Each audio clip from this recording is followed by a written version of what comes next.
We call the meeting to order. We stay out the roll call. Trumbull. Jim Hopchett. Harriet. Let's stand and do the pledge of allegiance. All right. Oh, God. I pledge allegiance to the flag of the United States of America and to the republic for which it stands, one nation, under God, indivisible, with liberty and justice for all.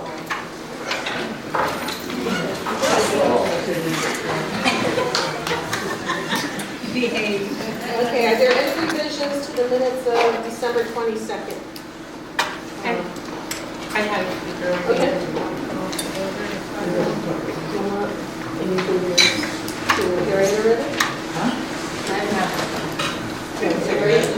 Yeah, I know again. Okay, so at this point, then I make a motion to approve the minutes of December 15th. Is there 22nd? I'm sorry. Is there a second?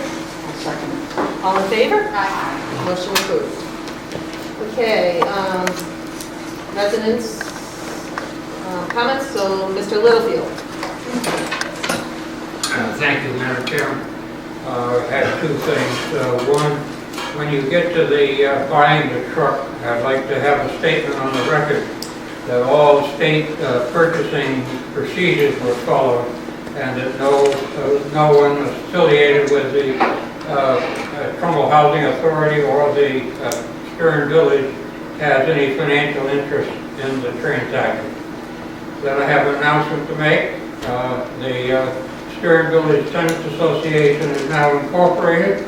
The state has sent us the incorporation papers, which you would correct your records to that effect, and we have retained William J.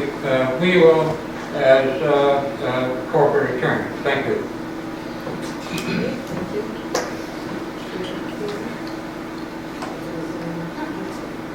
We will need a copy. Mr. Littlefield, we're going to need a copy of your corporation when you get it. Why is that? Because we need it on file so that we know that it's been legitimately approved.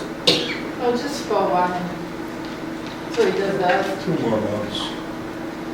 Okay, Pat. Yes, I just want to thank you all for coming out in the snow. I want to thank Harriet for the great breakfast the other day for the volunteers, and I want to say thanks to Bob, Jeff, and Renee for the great job they did with the snow. That's it for me. Thank you. Okay, we'll go on to the treasurer's report at this point. All right, this is a financial summary, period ending December 31st, 2015. For the 6 months ending December 31st, 2015, Stern Village and the Stern Center has an overall loss for the period of $12,321. That's due to the various vacancies that we have in the village and in the center, reducing our rental income. We are rehabbing the vacancies in the center, and we have new residents moving into the village. All of our vendors have been paid currently. Our current accounts payable amounts to $42,666, which includes our pilot payments for the current year. Our pilot payment has been paid for the year ending June 30th, 2015. Our cash position is healthy at the present time.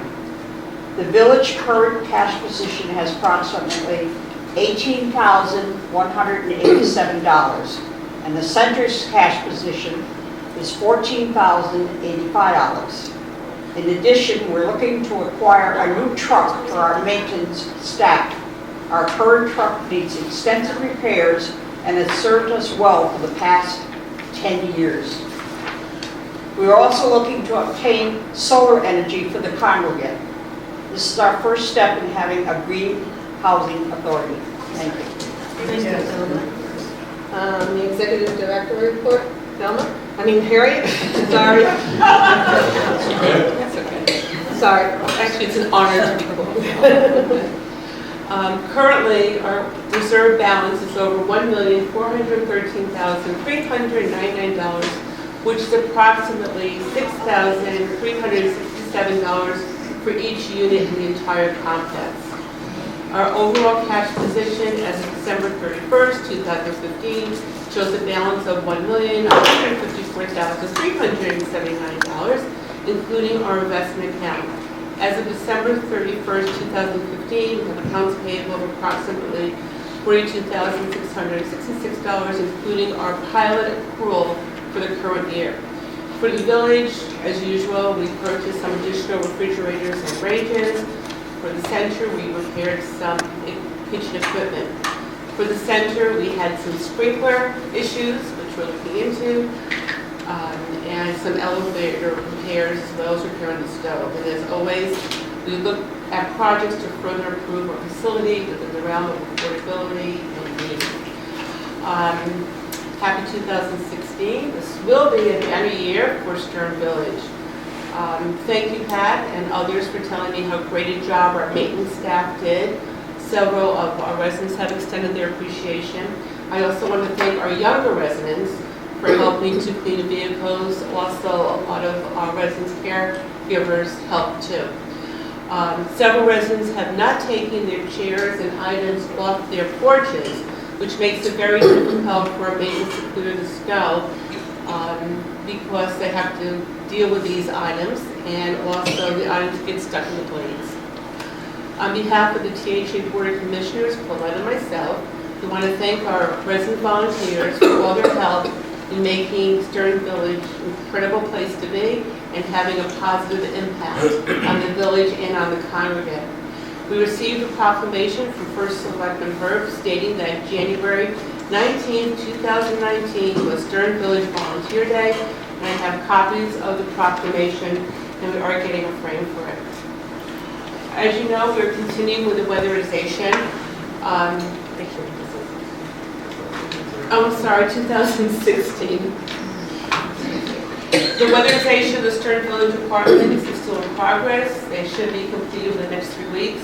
And then they're also ordering the LED bulbs. So once that comes in, all the new LED bulbs will be put in. But I'm sure many of you have already had the weatherization, and hopefully you can feel a difference because they've been extremely thorough. And a lot of the residents I've talked to are very, very happy with this free service that we are getting. Let's talk a little bit about the redevelopment. Olivia, Neil, and I have had several calls with CHSA for phase 1, and we have been providing information to their underwriters and technical staff. Phase 1 goes hand in hand with phase 2, and I'll discuss phase 2 as we get closer at our next board meeting. But everyone is aware of how hard we're working and all the information that we're giving to the underwriters. Charter. I met with 3 representatives from Charter Communications, and they, over the last 6 months, they recorded their calls. They recorded 20 calls from Stern Village. They said most involved educating the customer, and the others were about replacing boxes. Now, he did mention that some channels do experience breakup. And since he said that, you'd be amazed. My channels have been experiencing breakup. And that is because the station broadcasts directly. So if you have Box 61, or if you have WFSB, which is channel 3, typically you might have a little breakup. It doesn't last for a long time, it's just more annoying if anything. However, this Wednesday at 10 a.m., Jason from Charter, and I think their flyers are over the place, will be in the community room to discuss issues. So we're going to have a resident meeting with him, problems, different types of charter packages with the residents. I hope you'll be there.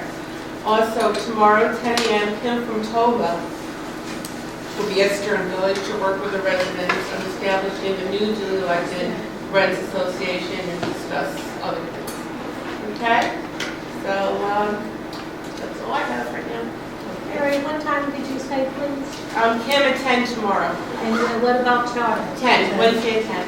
Okay, thank What's the you. meeting for January? She's going to work with the residents. Again, my understanding is a new duly elected residents association.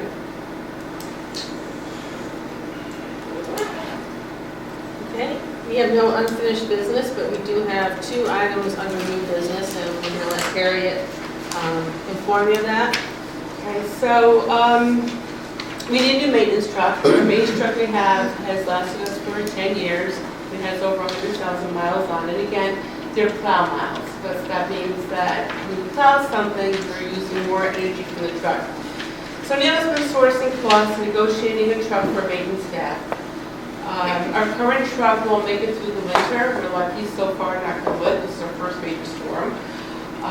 It needs a lot of work, including but not limited to a new engine, suspension, muffler system, and hydraulics. The underbody is all rusted and needs replacing tires.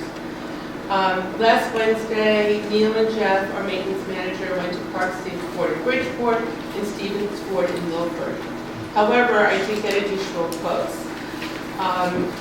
There's another place called Crowley. If you go on the DAS website, which is for all the different vendors and whatever you need, they recommended Crowley and Plainville. Well, Crowley and Plainville wanted a lot more money for 2016. Plus, location is in Plainville, Connecticut. So that makes it extremely difficult for any repairs under warranty. They have the highest cost, and including trade-in. Stevens from Milford, so the highest cost being $52,000, and change. Stevens and Milford, they have a 2015 with 500 miles on it. They wanted, now we have to have a strobe light. A strobe light is for insurance purposes, and also we need to know that there is a truck approaching. So they wanted over $700 for the strobe light. They gave Neil a hard time about the strobe light. They weren't the most friendliest people to deal with, according to Neil. And then we also looked at our dealership in Danbury. Oh, so for Milford, I'm sorry, for Stevens, for the 2015 with 500 miles on it, they wanted close to $41,000. Okay, $48,889. We looked at another dealership in Danbury. They were comparable with the others, but it's just too far from our location. If you ever buy a car and you go for service, even though it's under warranty, you know that you usually get better service if you go to the person you bought your car from. So, Neil and I recommend Park City Ford Bridgeport 2016 for $40,924. Yeah, these prices do not include trade-in. We have a Ford truck now, and we will trade that in. So hopefully, I don't know what we're going to get for it, but I'm hoping that it goes to like 1,000 something. And this is also with the plow, the new plow that we have does not fit the new truck. The new plow, the best plow is called a Fisher plow, and what's cool about the new plow is that it's angled, so that Jeff can maneuver the snow without going straight in. So it'll be a lot more efficient for him. And it has a stroke. Yeah, it has a stroke, yes. And the And Ford there's- gas included that stroke light? Their stroke, included stroke. They wanted $325 for the stroke light. I asked if we can get it for free, and they said probably not, but if they find out the strobe light is $100, we'll see. They'll give it to 100 or, it won't be more than $225. I want plugged into the cigarette light. So anyway, so the Park City Ford is $40,924. Big difference. Right here. Will they take the training? Oh, absolutely. This is without training. Yeah, I know, but So they'll take it though, we have to do it. No, the training. We want a nice, clean, smooth deal. Yep. So, absolutely. Then I make a motion that the Trumbull Housing Authority approves the purchase of a new Ford truck with a plow for maintenance with Park City, based on Harriet and Neil's recommendation. Is there a second? Second. All in favor? Motion approved. Thank you. Okay, so the next agenda is the solar energy for the congregants. All right, in April 2015, okay, so you know how long ago that was, the THA was selected to participate in CHFA's Solarized SSHP program for the Congress building. At that time, we were one of 36 properties chosen to work with Connecticut Green Bay and CT Solar to bring solar energy to the THA. The congregate building is perfect for solar. One, there's no shade on the building and it has a southern exposure. So I want to introduce today, we have Healy from Connecticut Green Bay, and we have Alex from CTEC Solar. And we also have attorney Melanie Roche is here, who is pretty much our attorney. So, who's our attorney. So, that'll give you a rundown, answer any questions. We've been working very, very hard on the agreement. We pushed them very, very hard, as I know. So just to put it in everyone's perspective, the THA is not paying for the installation of solar panels nor the connectivity and equipment. Since 2015, as I mentioned, we've been working on finalizing the agreements, which consists of a lease agreement and a power purchase agreement. Essentially, Green Bank is acting as a syndicator and leasing our concrete roof only to the Clean Energy Investment Authority, CEFIA Holding Inc., in order to provide us with solar. With solar, annually, the congregate uses approximately, and correct me if I'm wrong, Alex, 120,000 kilowatt hours of electricity. The THA pays approximately 20 cents per kilowatt per hour. This costs us roughly $24,000 a year. With the solar, we'll cut down our electric use and save anywhere between $4,000 to close to $6,000 per year for a term of 20 years. Based on the agreement, the THA can purchase the system anytime from year 5 on. So, I'm sure you have questions. Do you want to explain a little bit about the... Sure, maybe it'd be helpful for me to just give a quick overview. I'll stand up so I'm not, my back's into. And so I brought cards, but my name is Ben Keeley. I'm with the Connecticut Green Bank, and just so the Board of Commissioners knows, as well as all the residents, the Green Bank is actually, despite it saying it's not a private institution, it's an agency of the state of Connecticut set up to help both businesses as well as homeowners and multifamily properties adopt clean energy solutions that also save money.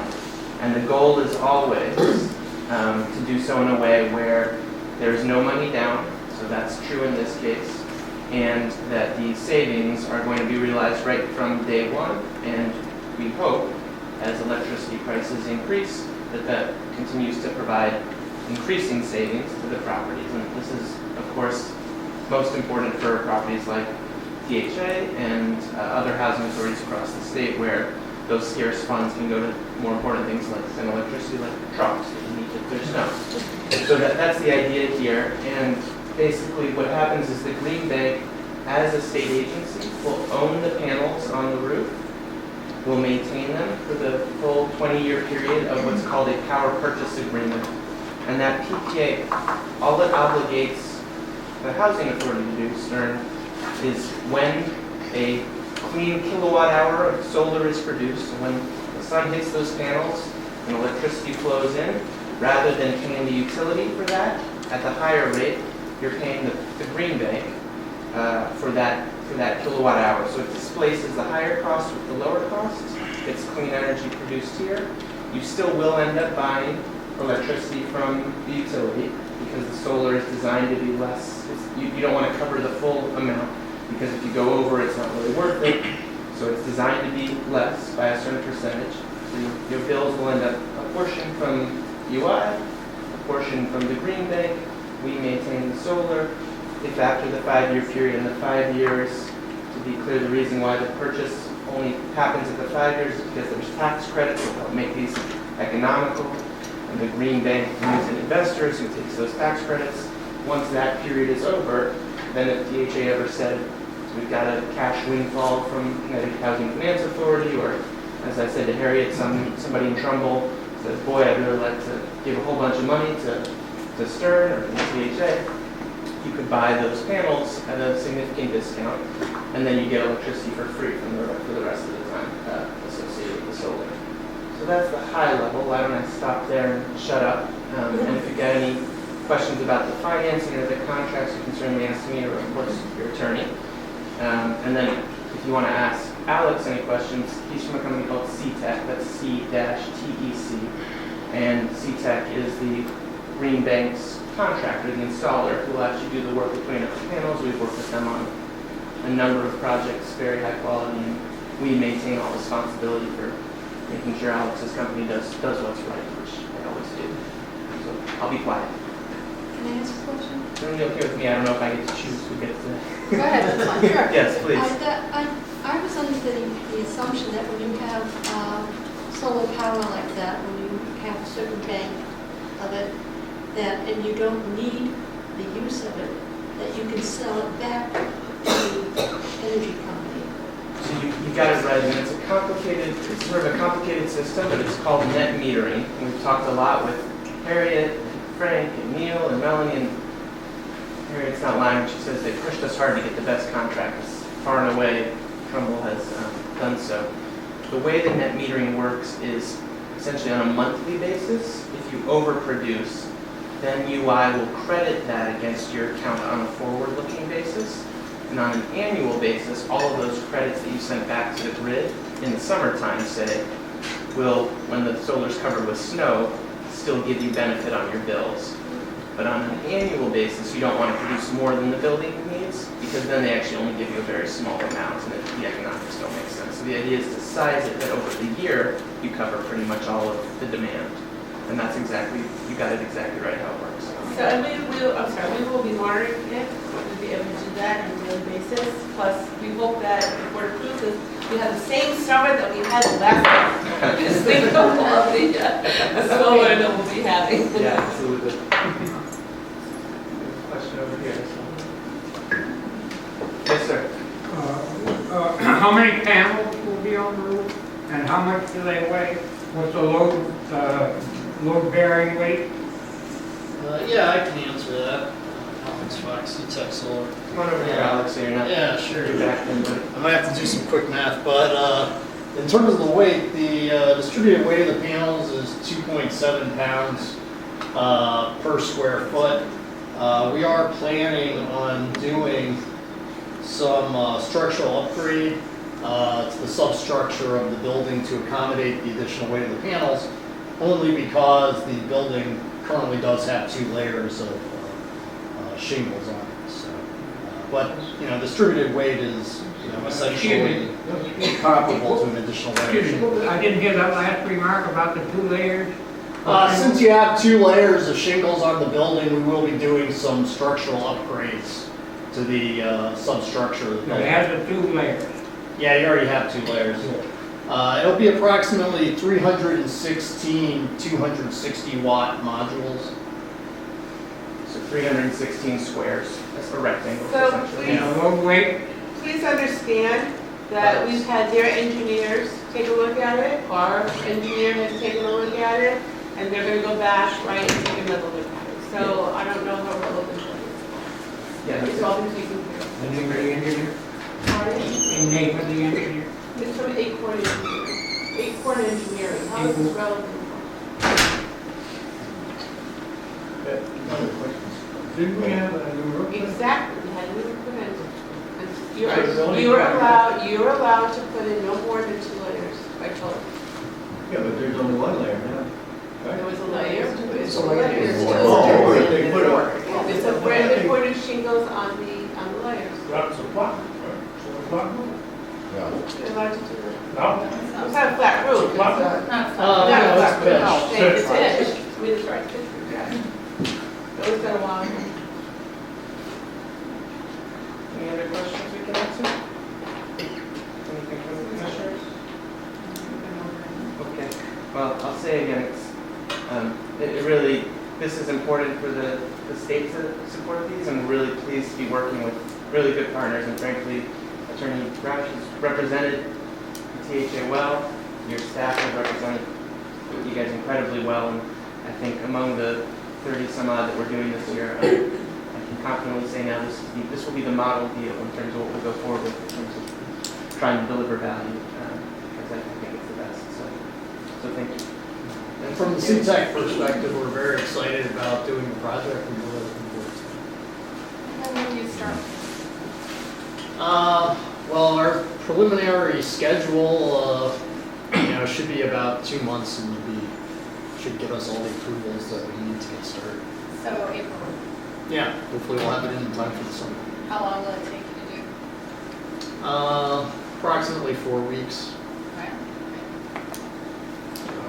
I think we would actually, yeah. We hope to get started a little before, depending on how long it takes to get the improvement. Will there be any revisional cost on the panels? Does it have to be, and what estimate do you have? When you say that again? Well, so in other words, if the panels are going in and there has to be some revision, reconstruction or installation, what does that cost us? So all the costs actually get built into the contract between the Green Bank and CTEC, so the housing authority is never exposed to any of that. We have a fixed price contract with Alex and his team to deliver the project based on their specking it out.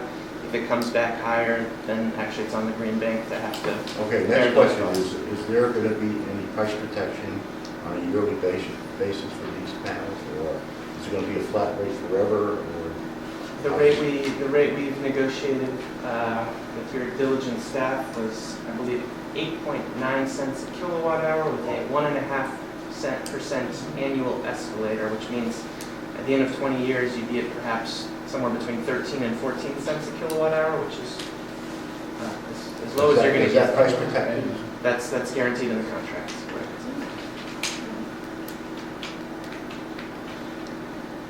Got it. You want to add anything? That was really, thank you, Dan, and Alex, you guys did a great job, and I just want to say that to echo what Ben said, which is your commissioners and executive director have pushed very hard and had many conversations to really push the Green Bank and CTEC to do the best that they're able and willing to do. So I think that we should be confident that we've got a good deal here. Could I just say something about the solar energy? As long as they're here, I know that we've thought about it and dismissed it, but isn't there any way we can have solar energy for our water heaters in the smaller units? That doesn't seem to me to be a huge weight problem, and that's a big expense for people. So. And Let me respond, yeah. If that is an area of interest, and I won't presuppose and I don't know all the background, the Green Bank does offer, we have a local partner who does solar hot water through and again, I don't actually know who controls the individual roofs and all these different questions and how the meters work, but solar hot water is certainly possible. It's viable for a roof that faces the right direction, that isn't shaded by trees.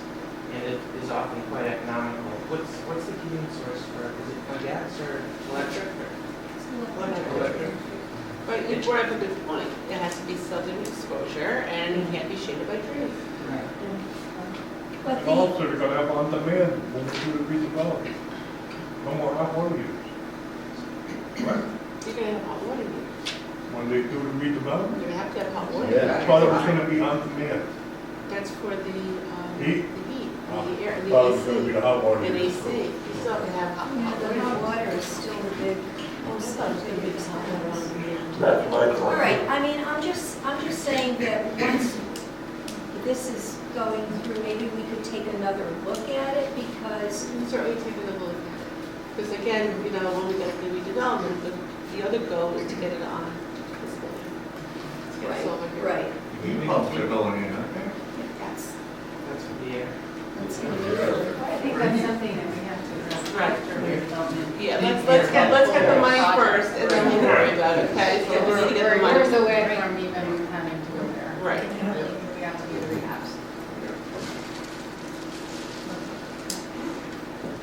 Anybody else? I'll let it win. I make a motion for the Trumbull Housing Authority to approve the solar energy for the congregate. Is there a second? Second. All in favor? Aye. Motion approved. And at this point, well, since everything has been covered, shall I make a motion to adjourn the meeting? Is there a second? All in favor? Aye. Motion approved.